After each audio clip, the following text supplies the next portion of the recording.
Hello दोस्तों, मैं राज और राज इंडक्शन में आपका स्वागत करता हूं। दोस्तों, आज का जो वीडियो का टॉपिक रहेगा वो वर्लपूल का यहाँ पे माइक्रोवेव का पीसीबी के ऊपर में रहेगा। दोस्तों, यहाँ पे अगर आप फोकस करेंगे सबसे पहले तो मेरे पास वर्लपूल का माइक्रोवेव के पीसीबी है।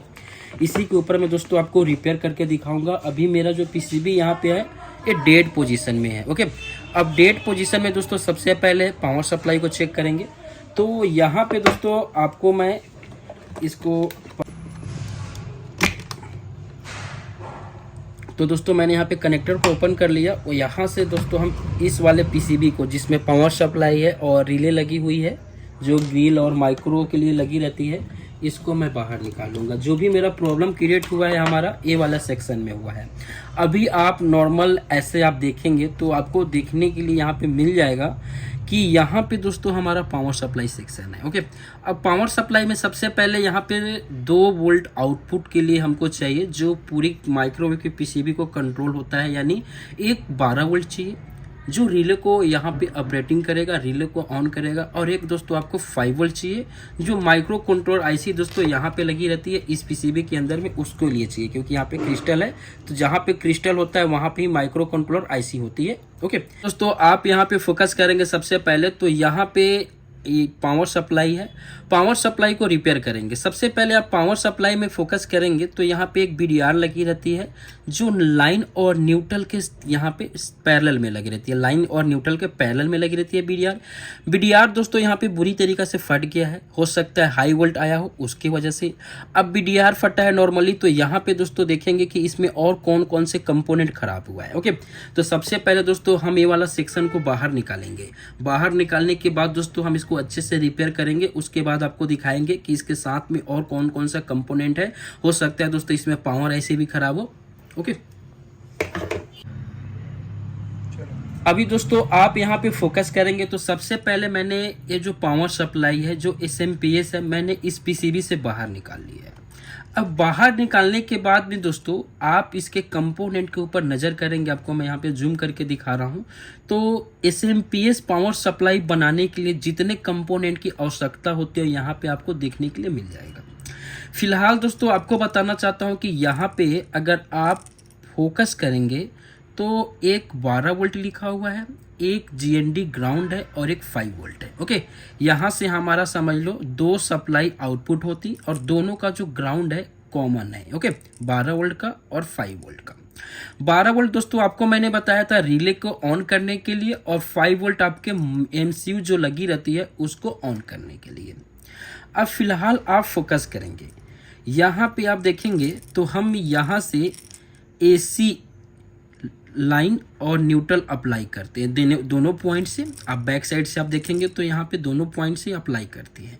उसके बाद में दोस्तों सीधे हमारा जो इसके पैरेलल में, किसके पैरेलल में, हमारा न्यूट्रल और लाइन के पैरेलल में यहाँ पे एक बीडीआर लगता है जो हाई वोल्टेज के लिए यहाँ पे लगाया जाता है। जब भी हाई वोल्टेज आती है, स्पाइक आती है, तो दोस्तों बीडीआर का एक लिमिट होता है। इतना वोल्टेज आने के बाद में दोस्तों धीरे धीरे इसके अंदर का मटेरियल आपस में दोस्तों कंडक्ट हो जाएगा और ये शॉर्ट हो जाता है। ओके, ये शॉर्ट होने से दोस्तों इसके पहले लाइन में एक फ्यूज लगाया जाता है, बट दोस्तों इस पीसीबी में फ्यूज नहीं है। इसके वजह से दोस्तों यहाँ पे जो ट्रैक देख रहे हो, जो प्रिंट देख रहे हो, ये प्रिंट यहाँ से उखड़ गया है, कट गया है।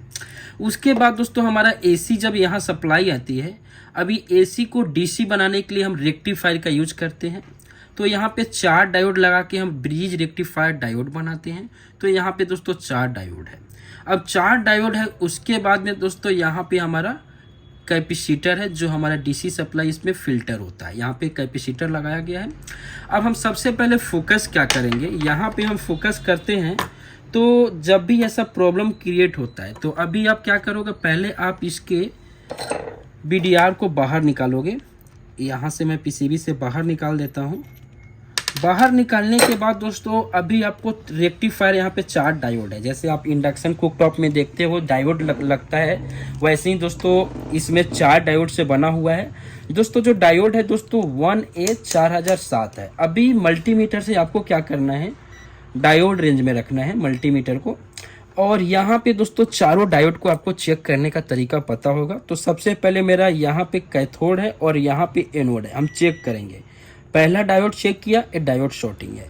दूसरा डायोड को हम चेक करेंगे दोस्तों, यहाँ पे एनोड और कैथोड में, तो यहाँ पे दूसरा डायोड हमारा सही बता रहा है। ओके, जस्ट अपोजिट कर देते हैं तो दूसरा डायोड यहाँ पे सही बता रहा है। फिर यहाँ पे चेक करेंगे दोस्तों, तो ये भी डायोड हमारा शॉर्ट है। ओके, अब देख सकते हैं, यानी कुल मिला के दोस्तों यहाँ पे 2 डायोड है जो दोस्तों 2 डायोड सही है और 2 डायोड खराब है। ऐसा प्रॉब्लम आपको मिलता है कहीं भी रेक्टिफायर लगा हो, कहीं भी अगर 2 डायोड आपको सही मिलता है, 2 डायोड खराब मिलता है, तो आप क्या करेंगे, चारों डायोड को दोस्तों यहाँ पे आप चेंज करेंगे।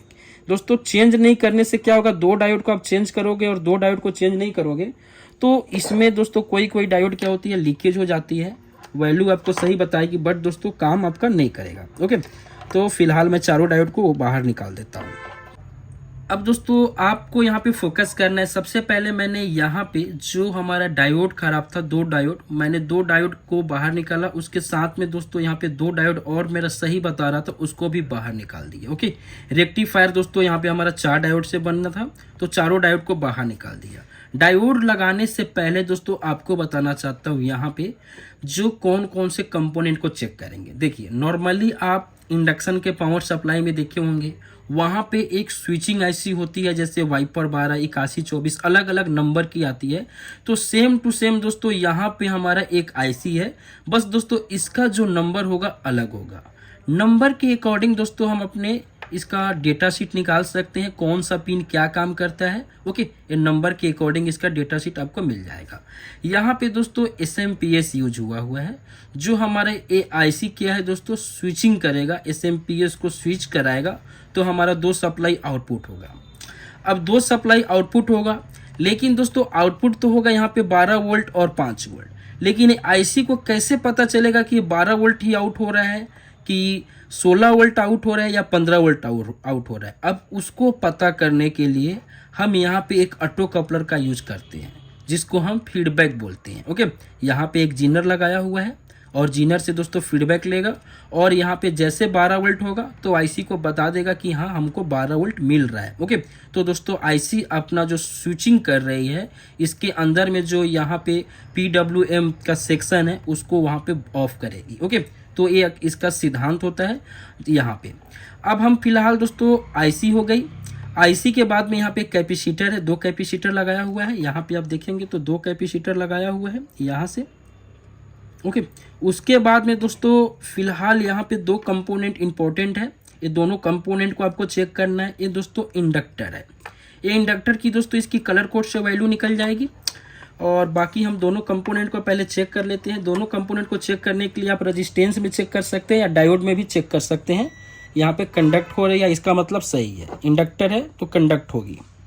यहाँ पे भी हम फोकस करेंगे तो यहाँ पे भी हमारा सही है। फिलहाल ये दोनों कंपोनेंट सही है। उसके बाद दोस्तों आईसी को भी हम चेक कर लेते हैं, बट इसका आईसी का डेटा शीट खोजने के बाद पता चलेगा यहाँ पे कि कौन सा नंबर का है और कौन सा पिन क्या है। तो यहाँ पे देखेंगे टोटल यहाँ पे 7 पिन है, इधर 4 और इधर 3। तो हम दोस्तों यहाँ पे अगर बात करेंगे 4 पिन का है दोस्तों, तो ये हमारा 2 और 2 4 पिन ग्राउंड से जुड़ा हुआ है।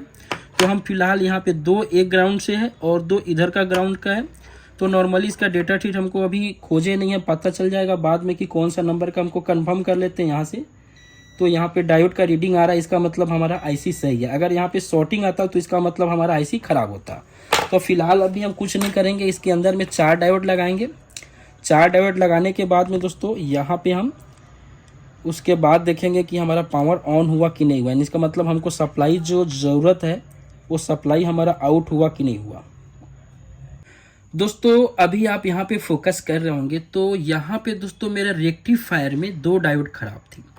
2 डायोड खराब थी दोस्तों, मैंने चारों डायोड को यहाँ पे चेंज कर दिया। क्यों चेंज किया आपको मैंने पहले बता दिया। अब दोस्तों आपको यहाँ पे देखना है कि हम यहाँ पे दोस्तों सप्लाई इनपुट करेंगे।